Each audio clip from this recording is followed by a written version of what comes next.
Chapter 5. I wanted to die. My heart was thumping so hard I thought everyone must have heard it. I felt so awful. I stood up, but before I could say a word, the twins leapt into the aisle. One of them shouted, "We saw someone sneaking around with a bunch of roses. Didn't we, Gorilla?" Gorilla nodded. "And we know who she is, don't we, Diamond?" The throne room was suddenly full of rustling and murmuring. "It's her," Diamond pointed straight at me, and she and Gorilla smirked triumphantly. I looked at their grinning faces and I ran. The only thing I'm really good at is running, and I absolutely tore up out of the throne room, up the stairs, and into Rose's room. I seized the roses and dashed back as fast as I could go. I was puffing hard, but I managed to walk steadily up to Queen Samantha Joy and courtesy. "Please," I said, "please excuse me. I found them in the mud." And then I courtesied again, and I only wobbled a little bit. "I'm so very sorry." And I had to stop. If I had said anything else, I'd have burst into tears. I gulped loudly and stared at my feet as I waited to be told I had to leave Silver Towers. There was a moment of the complete and utter silence, and Fairy Angora spoke. "Would the Princesses Cruella and Diamond please come here?" Sophia said afterwards that she just knew the twins thought they were going to be told how clever they were. They minced in between the rows of chairs as if they were collecting 1,000,000 Tiara points. "Now," Fairy Angora said, and she sounded so sweet and kind, I felt like a gazillion times worse. "Princess Charlotte, may I see the roses?" I swallowed hard and held them out.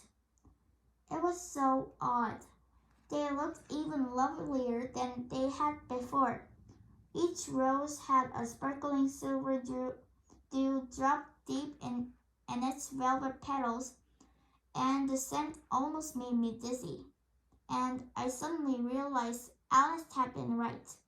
They were magic. Fairy Angora looked at them, and her smile was amazing. I took a little sideways peep at Fairy G, and she was smiling too. "Aha," Fairy Angora said. "Just as I thought." She took a rose and handed it to Cruella. Cruella shrieked and dropped it at once. "It's got horrid thorns," she squealed. "Don't touch it, Diamond." "Don't tell me what to do, Cruella," Diamond snapped. She grabbed at the poor flower, and once the petal lost the color and drooped miserably. "You see," Fairy Angora said gently. She tucked the rose back into the bunch. I was still holding, and it was suddenly perfect again. There was a loud "ooh" from everyone, even Queen Samantha Joy. Fairy G beamed, and her eyes twinkled as she stepped forward. "Enchanted roses always know when someone has a truly kind heart," she boomed in her extraordinary loud voice. "And also," she gave Cruella and Diamond a frosty stare, "when they mean to be unkind."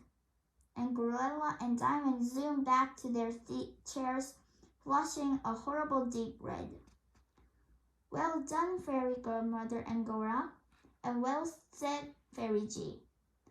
Queen Samantha Joy began to laugh, and it was such a gorgeous deep chuckle, I couldn't help laughing too.